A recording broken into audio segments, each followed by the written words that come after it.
always feel at home, even away from home. So as we celebrate this inaugural edition of Eagles Runway, I hope that the Eagles Runway continue to spark more talents and dreams and build a lasting legacy here in our community in Jeddah. Congratulations again to everyone behind this event, and congratulations in advance to our participants.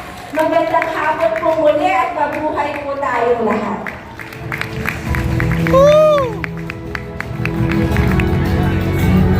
And I'd like to call, of course, Mr. Pablo to give the plaque of appreciation to our Vice Consul.